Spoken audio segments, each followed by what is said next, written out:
I'm Chad, I run 50 Lakes Ice Cream. Well, for me, the beginning part is really fun and exciting because nothing's gone wrong yet. All you can do is think about what you want to have happen, all the exciting opportunities and possibilities, and you don't know the direction things are going to unfold yet. But it's exciting and it's fun. I think the mindset is you got to be able to accept risk. You got to be able to live with not knowing how things are going to unfold and what's going to happen next, and be okay with that. I think that the best way to overcome fear is to have what you're afraid of happen. I think to have calamity, to have disaster, to have failure teaches you a lot, and it teaches you that you have the strength to endure the worst that can happen. The worst that can happen: death of a family member, illness, being evicted, losing everything, declaring bankruptcy, that kind of stuff. If you've been through those, or at least gone to the edge and looked at what it looks like, and you know that you have the strength to endure that, then the fear goes away. Then it's just a matter of solving the problems.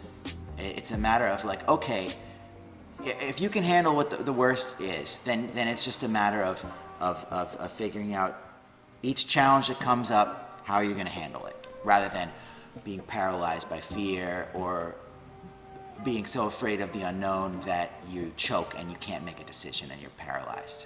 In the beginning, I started this business a few months after my dad died, and he was the closest person to me. And I think about him every day and I miss him like crazy.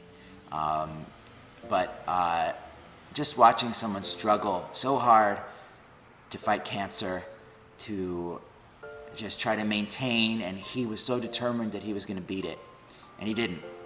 And I saw, okay, there's nothing worse than dying. That's the end, So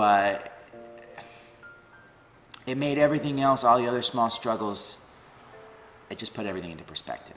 When you're in love, you make some dumb choices for love. You do some stupid shit for love. Like, I've done it in my relationships, and it's great when you're talking about a person that you're in love with. But if it's something that you're in love with that you then turn into your career, it could take you hostage. It could own you, Like, if you love making cupcakes and you love experimenting with all kinds of crazy cupcakes, but everybody really wants your chocolate chip cupcakes, and you're making thousands and thousands of chocolate chip cupcakes, and all your days are washing cupcake tins and everything, and you're trying to get them out to the market, and you're negotiating with stores of who's going to sell them, and you're at the farmer's market and you're talking about cupcakes, and the thing that you love, making cupcakes, is such a small part of your job, and the thing that you love of like being creative, being an artisan, that's only a small part of the job description. So by the end, you're not going to love cupcakes, but you're going to have invested so much of your life in cupcakes that you can't stop selling cupcakes. And you're a hostage to the thing that you loved. You've got Stockholm syndrome or reverse Stockholm syndrome or something. So I encounter that a lot of entrepreneurs, especially in the food industry, where there's someone that's like, oh, I just love making kimchi. I can't get enough of making kimchi. And then they find that like the kind of kimchi that they like to make might not be what the market likes, or the kind of, or they want to, like I said before, make all these different varieties, but it's not just making kimchi. You got to run a whole business. You got to grow. You got to think about the financing side of it. You got to think of the marketing and the distribution side of it. And that's not what most entrepreneurs love. Most entrepreneurs who get into, especially the food industry, love the food. And so like, kind of my philosophy on it is, don't do something that you love. Don't turn it into a business. Don't turn your hobby into a business. If you're gonna start a business, make it something that you're proud of. Make it something that's challenging and rewarding and fulfilling. At the end of the day, you can feel like, I did good work today.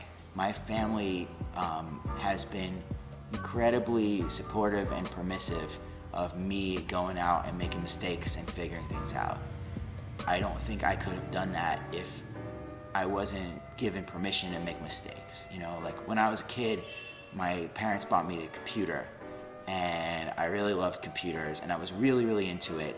And they encouraged me to like experiment with it, play with it, reformat it, take it apart, put it back together. If you mess it up, we'll deal with it, don't worry.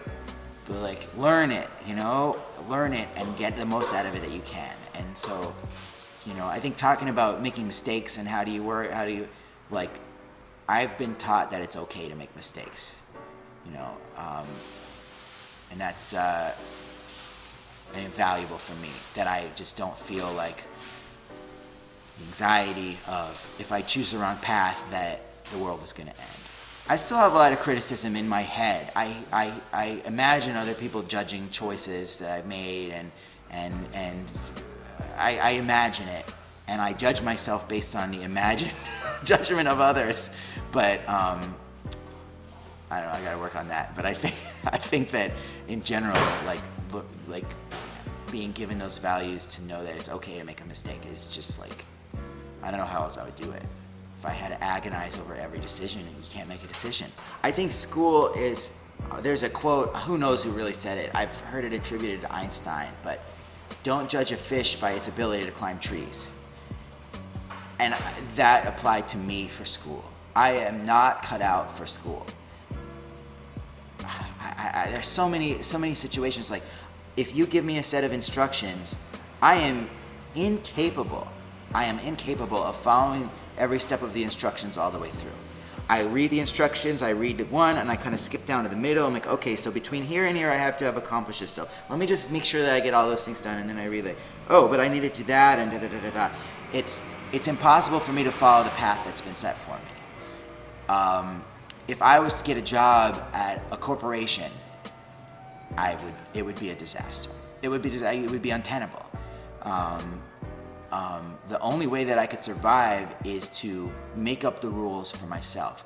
With school, I could teach the classes. I understood the math. I couldn't do the problems because I was get the numbers mixed up in my head, and I would be doing too many steps at the same time, and I would be coming up with shortcuts for how to get to the solution.